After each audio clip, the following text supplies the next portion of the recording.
Sempre pensava que ho sabia tot. Això ja ho sé. Viu i despert. No cal que ho repeteixis. I va escoltar.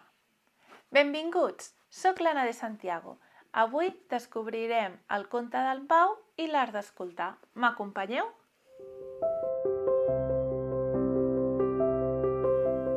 En Pau vivia a Molins de Rei, un poble tranquil i ple d'encant.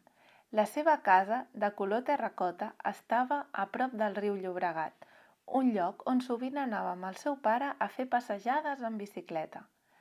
En Pau tenia 8 anys, els cabells llisos i castanys, que sempre li queien una mica per sobre els ulls marrons.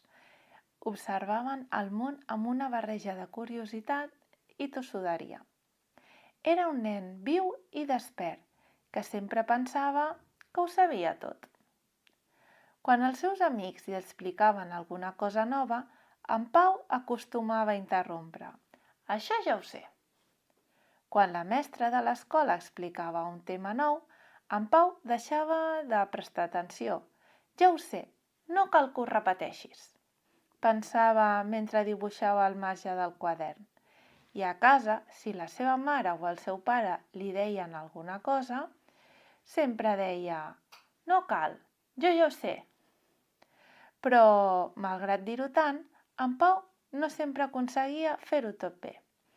A l'escola, sovint perdia els detalls importants perquè no escoltava, i quan jugava al parc amb els seus amics, les seves idees no sempre funcionaven perquè no parava atenció al que els altres deien.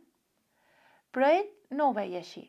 Estava convençut que tothom al seu voltant li estava buscant les pessigolles. Un dissabte de primavera, el seu pare li va proposar de fer una passejada en bicicleta al costat del riu. En Pau va acceptar amb entusiasme perquè li encantava pedalar i sentir el vent fresc a la cara. Va sortir ben d'hora, abans que el sol escalfés massa, i va recórrer el camí que serpentejava al costat del Llobregat. El paisatge era preciós, camps verds que començaven a florir, el riu que brillava amb els primers raigs de sol i els ocells que volaven entre les branques dels arbres. Després d'un bon tros, el pare va assenyalar un lloc tranquil. Parem una estona. Pau, mira com brilla l'aigua. Van baixar de les bicicletes i es van asseure a la vora del riu. Saps, Pau? Aquest riu em recorda a tu. A mi? Per què? Què fa quan troba una pedra al camí? Doncs la passa pel costat i continua. Exacte. L'aigua no creu que ho sap tot ni intenta dominar les pedres. Escolta el camí, s'adapta i així arriba més lluny. Però què té a veure això amb mi? Moltes vegades, Pau, penses que ja ho saps tot. I quan fas això, deixes de mirar, sentir i escoltar. És com si fossis una pedra que no es vol moure. Però saps què?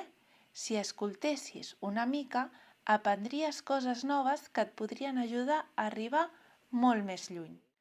Aquelles paraules van tocar alguna cosa dins d'en Pau. Va mirar el seu pare, després el riu i finalment les pedres. Va començar a entendre que potser tenir raó no era sempre el més important. De tornada a casa, en Pau no podia deixar de pensar en el que havia dit el seu pare. L'endemà, quan la mestra va començar a parlar sobre els volcans, en Pau va estar a punt de dir que ja sabia moltes coses sobre el tema. Però, recordant el riu, es va quedar callat i va escoltar. Va descobrir coses noves que mai no havia sentit abans i això el va fer sentir molt bé.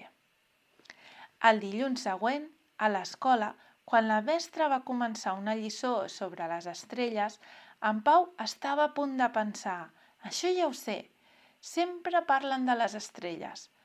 Però es va aturar, va recordar el riu i va decidir escoltar. Aquella vegada va aprendre que les estrelles naixien en enormes núvols de pols i gas. Això li va semblar fascinant perquè mai no ho havia sentit. Quan va sortir al pati, li va explicar a un amic amb entusiasme. A la tarda, en arribar a casa, quan el seu pare li va proposar ajudar-lo a fer un petit hortet al jardí, en Pau estava a punt de dir que ja ho sabia. Ja sabia com es plantaven les llavors, però es va contenir i va escoltar amb atenció les explicacions del seu pare. Va aprendre que les llavors necessitaven estar ben separades i que calia regar-les amb molta cura, sense ofegar-les amb massa aigua. Al cap d'unes setmanes, quan va començar a brotar les primeres plantes, en Pau es va sentir orgullós d'haver après a escoltar. El dissabte, jugant al parc amb els seus amics, en Pau volia proposar un joc nou, però en lloc d'imposar la seva idea, va decidir escoltar què volien fer els altres. Van combinar les propostes de tots i el joc que van inventar va ser fantàstic i en Pau va passar tota la tarda rient i corrent amb els seus amics. Cada dia, en Pau descobria que escoltar una mica més li permetia aprendre més i estar molt més content. I com el riu, va començar a avançar amb fluïdesa, adaptant-se i gaudint del camí. En Pau va començar a entendre que no calia saber-ho tot ni tenir sempre raó.